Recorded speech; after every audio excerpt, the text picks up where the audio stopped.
jour, quelque part, vint au monde un soir de brume un petit canard revêtu de drôles de plumes. L'heure est à l'émotion, dans la ferme on s'émoustille, car de jolis canotons vont sortir de leur coquille. Qu'il est pas beau, dirent-ils tous en chœur, en voyant le curieux petit canard entrer dans leur demeure. Qu'il est pas beau, quelle drôle de couleur. Mais ils ont très vite compris que Filou avait du cœur.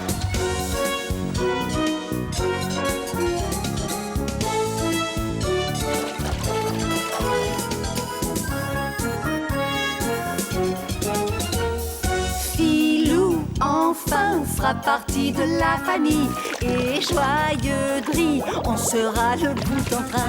Un jour fou de joie, un jour en émoi, le canard sans couleur sera source de bonheur. Qu'il est pas beau, dirent-ils tous en chœur, en voyant le curieux petit canard entrer dans leur demeure. Qu'il est pas beau, quelle drôle de couleur. Mais la couleur n'a jamais, jamais été l'ennemi du cœur. Filou!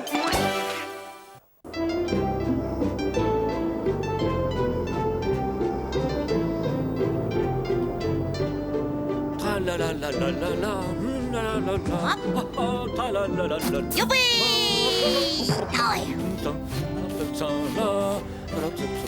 Comment ça va? Très bien, Vicky, mais qu'est-ce que tu fabriques toute seule? Où sont passés Trépas, Caruso, Grugnon, Patoso, Pinchito et Torpon? Je ne comprends pas. Ils devaient venir écouter l'histoire de Filou, le petit canard. Oh, ils sont restés à la maison, ils voulaient écrire une lettre au Père Noël pour lui demander de nous apporter encore plus de cadeaux cette année. Oh, mais c'est vrai, c'est Noël demain, j'avais oublié. Et toi, ma petite Vicky, est-ce que tu as préparé ta lettre au Papa Noël? Oh, c'est impossible, voyons, j'ai même pas encore appris à écrire, je suis trop petite pour ça. Je n'ai même pas encore l'âge d'aller à l'école maternelle, alors comment veux-tu que je fasse? Est-ce que tu veux que je te raconte l'histoire de Filou, le petit canard, quand il a demandé des cadeaux? Oh oui, ça c'est une bonne idée, vas-y Mitrani, raconte-moi cette histoire.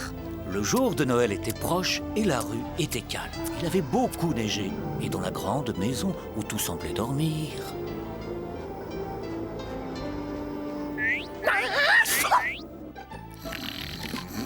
Allez, debout tout le monde!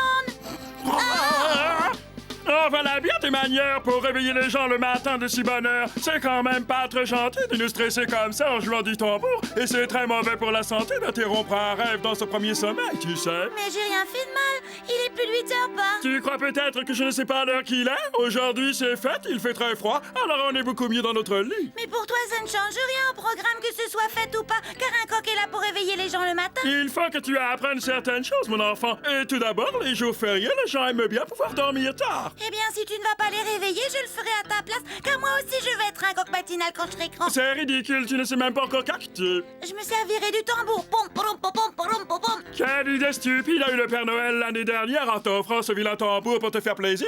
Depuis un an, notre fils nous fait partager son engouement pour cette percussion. J'espère que cette année, son cadeau sera moins bruyant.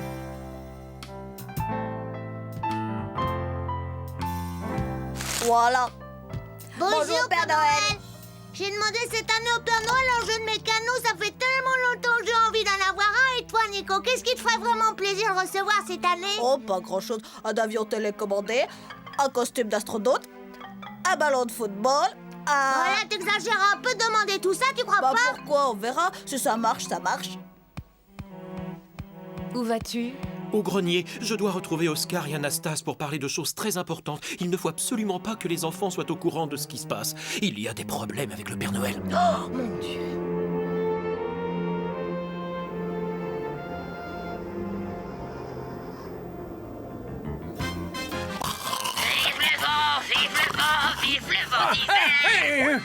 C'est la radio, chef! Donne-moi ce poste. Non, c'est le mien! Donne-moi ça. Je te préviens, tu n'as pas intérêt à me mettre plus en colère que je ne le suis déjà. T'as bien compris? C'est vraiment pas très original, chef. Vous auriez pu trouver autre chose. Je me doutais bien que vous alliez faire ça. Oui, je le savais. Dans ce cas, puisque tu étais si sûr de toi, alors il fallait l'éteindre. Maintenant, tu vas arrêter immédiatement tout ce vacarme, car j'ai bien l'intention de dormir tranquillement. Moi, j'ai plus sommeil et la matinée est déjà bien avancée. Il fait grand jour et aujourd'hui, c'est le 25 décembre en plus. Mais ça ne compte pas tout ça pour moi, alors tu peux bien faire tout ce que tu veux et te lever, mais laisse-moi dormir, d'accord? Y a pas de problème, j'ai compris. Tu peux me dire pourquoi tu t'installes dans mon lit? Parce que j'ai très froid aux pieds, chef. Vous avez 6 couvertures pour vous et moi j'en ai qu'une. Alors c'est normal que j'ai froid et en plus vous m'avez dit que je pouvais faire ce que je voulais. Si j'ai plus de couverture, c'est parce que c'est moi le chef. Vous pourriez me passer une de vos couvertures, chef, à moins que vous me prêtiez un peu votre petit nounours en plus. Ni couverture, ni les quoi que ce soit. Et tu ne bouges plus de ton lit, tu ne fais pas de bruit, pas de musique et tu me laisses dormir. Très bien, très bien. Alors dormons. Qu'est-ce qui peut bien me déranger à une heure pareille? Mais j'en ai marre, va! Voilà, ça t'apprendra à me déranger. Salut Randy, je ne sais pas ce qui s'est passé, je t'ai apporté un paquet. C'est vrai que tu m'as porté un paquet, mais alors donne-le-moi. Il est là.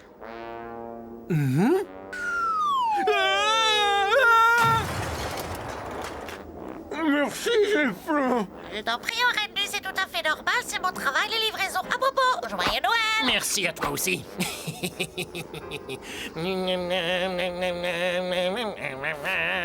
C'est quoi ce truc, chef? Une machine à neige, c'est une invention qui est toute nouvelle. Une machine pour enlever la neige, mais c'est absolument génial ça. Oui, non, pauvre imbécile, comme d'habitude, tu n'as rien compris. Ce n'est pas une machine pour enlever la neige, mais au contraire une machine pour fabriquer de la neige, d'énormes quantités de neige en abondance. Oui, ça marche, ça marche. Mais voyons, chef, on a déjà assez de neige comme ça. Tais-toi. Qui fait froid. Oh, arrête un peu de te plaindre. Est-ce que tu réalises que c'est un camouflage parfait? Allez, allons-y. Vous avez raison, c'est un camouflage parfait. On va aller faire un petit tour du côté de la grande maison. Personne ne suspectera un tas de neige. Génial. Et dès que l'on apercevra un de ces petits animaux, on s'approche tout doucement et hop, on lui met le grappin dessus. On va enfin pouvoir manger chaud. Ah oui, des légumes bien chauds. Non, pas des légumes, de la viande fraîche. La nôtre l'est assez. J'ai l'impression d'être surgelé. Mais tais-toi un peu. Pendant que les belettes se dirigeaient vers la ferme, un drame se jouait au lac des Grenouilles et qui allait faire de ce Noël un Noël particulier. Oh là là là là là là.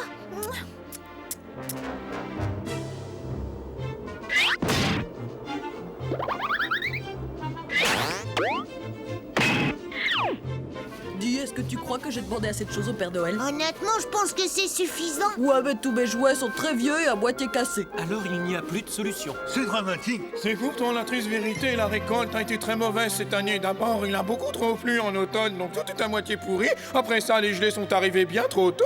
Maintenant, il nous reste que très peu de graines pour tenir jusqu'au printemps. Il faut être vigilant. Est-ce que tu es en train de me dire que le Père Noël ne pourra pas venir chez nous cette année?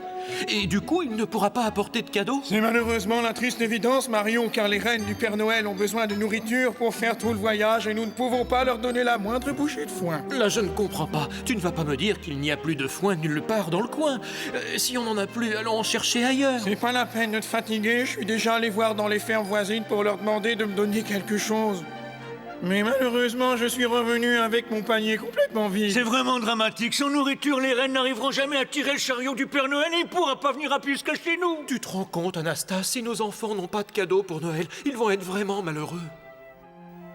T'as entendu? Évidemment, viens, c'est pas la peine qu'on reste ici. Mes amis, il va nous falloir maintenant beaucoup de courage pour aller annoncer la nouvelle à nos enfants. C'est franchement pas l'épreuve la plus facile qu'il nous reste à affronter. Je plains de tout mon cœur celui qui sera chargé de cette mission horrible.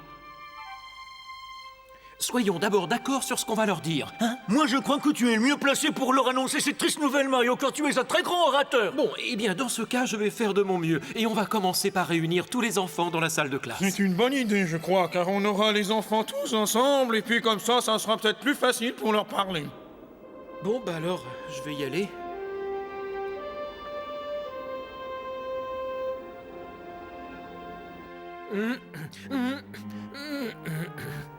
Eh bien voilà, on vous a tous réunis ici parce que nous avons des choses importantes. Enfin, nous avons des choses à vous dire. Bon, finalement, je ne sais pas. Pauvre papa. Voilà, par conséquent, eh bien, c'est parce que je voulais... Enfin, je veux dire... Enfin, je ne sais pas très bien... Oh là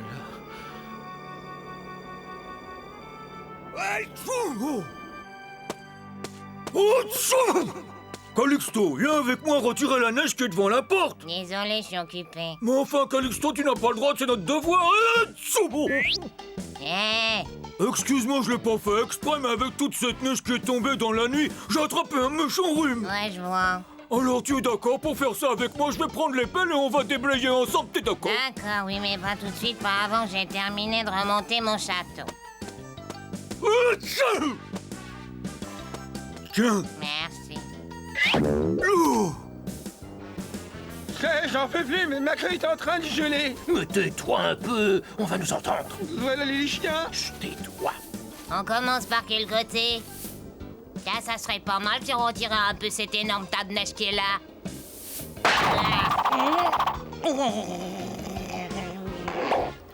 Je trouve qu'il se passe des choses un peu bizarres. Ça y est, Calixto, le gros tas de neige est éliminé maintenant. Ah oui, c'est vite fait. Je t'aurais jamais cru si rapide, c'est incroyable. Comment tu as fait ça? Tu l'as détruit avec la pelle, à moins que tu l'aies fait fondre. Mais non, rien de tout ça, je lui ai fait peur en le regardant fixement avec un air méchant et il est parti à toute vitesse. Qu'est-ce qu'il dit?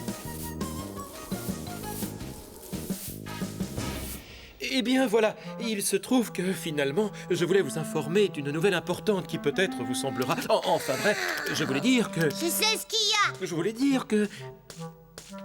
Ce que mon père voulait vous dire, c'est que malheureusement, le Père Noël ne pourra pas venir jusqu'ici cette nuit, donc nous ne recevrons pas de cadeaux. Tu m'as retiré les mots de la bouche. C'est la stricte vérité, hélas. Oh! Ça alors? Donc le Père Noël ne va pas venir cette année. Très intéressant comme nouvelle. La raison de cette absence, c'est que nous n'avons pas de nourriture à donner aux reines qui tirent le traîneau du Père Noël. Et s'il venait, il mourrait de faim. Je suis tout aussi désolée que vous, mes amis, mais il faut admettre la chose et attendre jusqu'à l'année prochaine pour avoir des cadeaux. J'aimerais bien que tu me dises de quelle façon tu as appris ce triste événement. Sans le vouloir, on vous a entendu parler. Je sais que c'est pas bien d'écouter les conversations. Je te demande pardon, papa. Pour cette fois, tu es tout excusé. Je dois même te remercier, car je ne savais vraiment pas comment annoncer cette nouvelle. Qu'est-ce qui vous fait rire, chef vénéré? Vous avez une blague à me raconter? Je viens d'avoir une idée absolument géniale. Chef, j'ai l'impression qu'on va avoir des petits ennuis. Ne t'en fais pas, il n'y a pas de quoi s'inquiéter. Avec notre camouflage neige, ils ne peuvent pas nous voir. C'est pas si simple que ça, chef. Je crois bien que toute notre neige a fondu.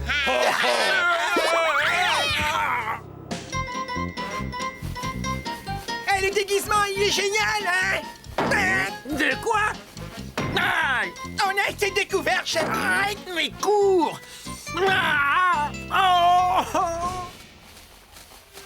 C'est dommage que le Père Noël ne vienne pas. C'est bête, je pourrais pas avoir ma poupée. Il faut vraiment être très naïf pour croire à des bêtises pareilles. Le Père Noël, c'est vraiment un mensonge terrifiant. Le Père Noël n'est rien d'autre qu'un gros farceur vêtu d'un costume rouge et d'une barbe blanche. Joyeux Noël, c'est pour toi. Oh, merci, c'est gentil.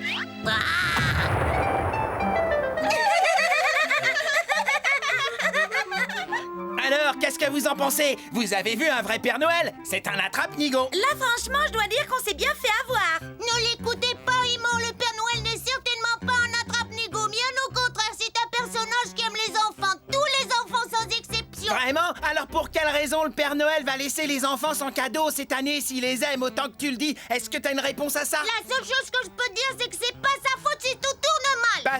Pas sa faute, tu parles des excuses, tout ça, oui. Je crois surtout que c'est un beau rigolo. C'est vrai. C'est vrai. Apollo a tout à fait raison. Je suis d'accord. Le Père Noël, c'est pas rigolo et c'est pas gentil de le critiquer dès le premier problème après toutes ces années où il vous a toujours apporté plein de cadeaux. En tout cas, ce que je vois, c'est qu'il nous laisse tomber à la moindre difficulté sans apporter une solution. Tu vas pas me dire que tu as encore confiance en lui. Eh ben si, voilà.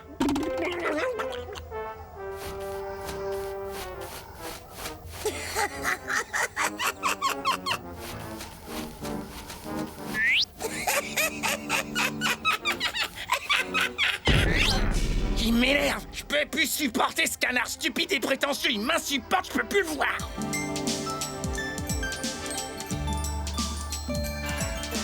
J'ai l'impression que ça va pas. T'es encore fâché? Non, je suis pas fâchée, j'étais juste en train de me dire que ce sera un Noël triste. Et moi qui me faisais une telle joie à l'idée d'avoir un avion. Ah. Oui, mais c'est bien sûr, Nick, t'es génial, voilà la solution. Je suis génial, mais comment j'ai réussi ça, tu peux m'expliquer? Tu as une idée exceptionnelle, vraiment c'est extraordinaire, carrément sublime. C'était quoi mon idée exceptionnelle? Hein? Tu avais envie d'avoir un avion pour Noël, mais tu sais que ce sera pas possible cette année, alors tu as trouvé une bonne solution en construisant un toi-même. Tu comprends? Évidemment que je comprends, mais au fait, qu'est-ce que je dois comprendre? On va refaire simplement ce que tu as fait, puisque cette année, le Père Noël ne viendra pas. Il suffit qu'on se mette à construire nous-mêmes des jouets pour les offrir aux enfants à sa place, et le tour est joué. Qu'est-ce que t'en penses? Comment faire? Il en faut des centaines. Tu m'as bien dit tout à l'heure que tous tes jouets étaient vieux et cassés, je l'ai pas inventé, ce qui veut dire que tu en as plein. N'exagérons rien quand même, il y en a quelques-uns qui sont abîmés. Chez moi aussi, il y en a pas mal des jouets cassés qui servent à rien, et j'avais l'intention de les trier pour les jeter à la poubelle. Je vois pas à quoi va servir notre tas de vieux jouets abîmés. Avec un peu de patience et d'imagination, on doit pouvoir les réparer. C'est une idée super, il y aura plein de jouets. Ouais, allez, viens. Vraiment, là, ça tombe très bien. Je vais enfin pouvoir me venger. Je vais me débrouiller pour que tout son plan génial soit un échec total. Ça va lui clouer le bec à ce canard vaniteux. Tout le monde va rire, comme ça lui apprendra à se moquer de moi en public.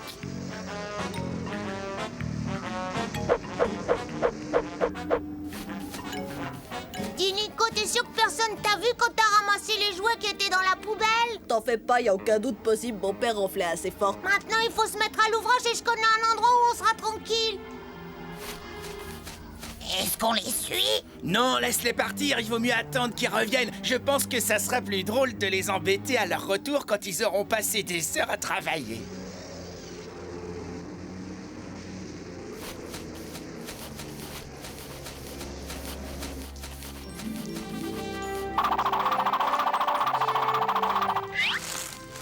Oh.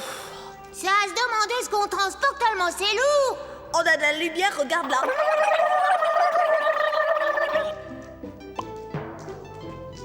J'ai trouvé de la peinture et une vieille poupée.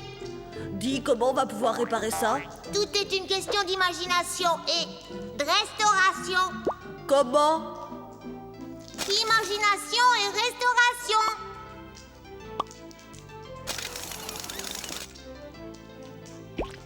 Sans oublier la peinture pour la touche finale. Voilà!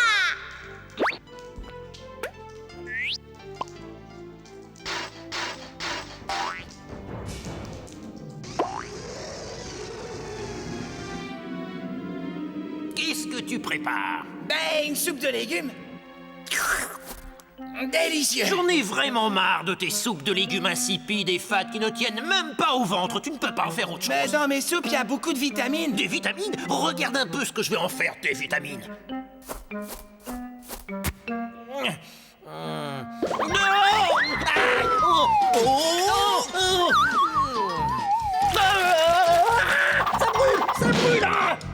Pour vous dire la vérité, chef, personnellement, je préfère manger la soupe dans une assiette avec une cuillère comme tout le monde. Tu vois, ma belette, aujourd'hui c'est Noël et exceptionnellement, nous ne mangerons pas de légumes. Je veux manger au moins une fois par an de la viande. Tu entends, de la viande? Et j'ai un plan.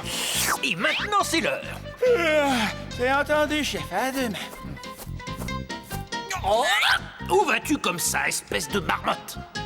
Eh, je vais me coucher. Qu'est-ce que vous voulez que je fasse d'autre? Vous venez de dire à l'instant que c'était l'heure. Espèce d'idiot, j'ai dit que c'était bientôt l'heure de mettre un plan sur pied, mais pas d'aller se coucher, t'es vraiment un flemmard. Alors, c'est quoi ce plan? Qu'est-ce que tu en penses? Je vous trouve un peu trop maigre. Ah oui? Eh bien, ça s'arrange. Tu n'as qu'à gonfler. Eh bien, mon petit, qu'est-ce que tu as demandé cette année comme cadeau au Papa Noël? Alors, finalement, vous avez quand même pu venir, Père Noël, tant mieux. Est-ce que vous m'avez apporté mon cadeau? Oui, le voici. C'est moi, idiot, tu ne me reconnais pas? Si, votre façon de frapper, c'est bien spécial. Je vais entrer dans la ferme en faisant croire que c'est le Père Noël, et puis miam, miam, miam, miam. Voici le traîneau. Ben, il manque les rênes, chef, où ils sont? Mais si, vraiment. Allez, Exploiteur!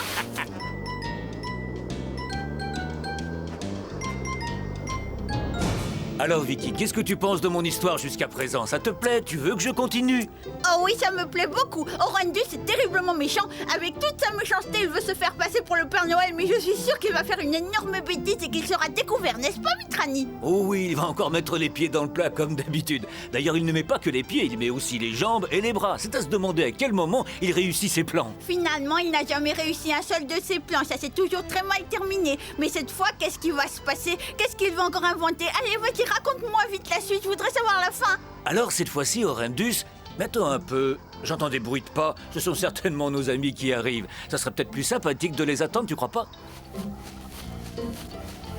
Bonjour Mitrani, bonjour Vicky, comment allez-vous? On est contents de vous voir. Vous aussi. Dites-moi, vos lettres sont prêtes? Oui, Mitrani, on a écrit au Père Noël. Et il nous apportera beaucoup de cadeaux. Tout le monde sauf à Vicky.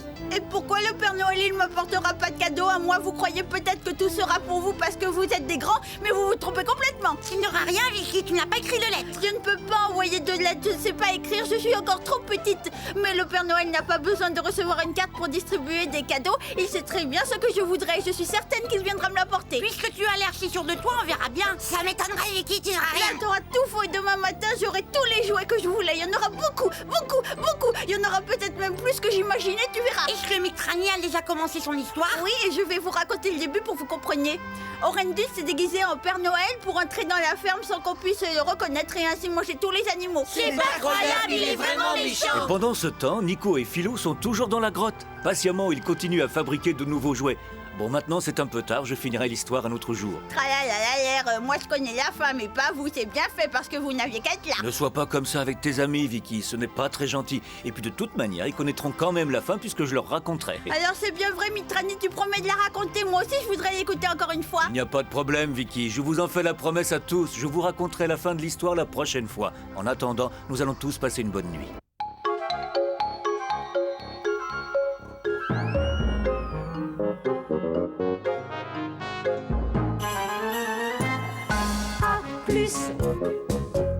C'était l'histoire en couleur du petit canard au grand cœur et de sa bande de farceurs qui reviendront t'amuser et te referont rêver en chantant, en dansant, en jouant, en aimant. À plus, à la prochaine aventure dans cet univers nature peuplé d'étranges créatures. Un univers enchanteur qui fait rêver de bonheur en chantant, en dansant, en jouant, en aimant. À plus.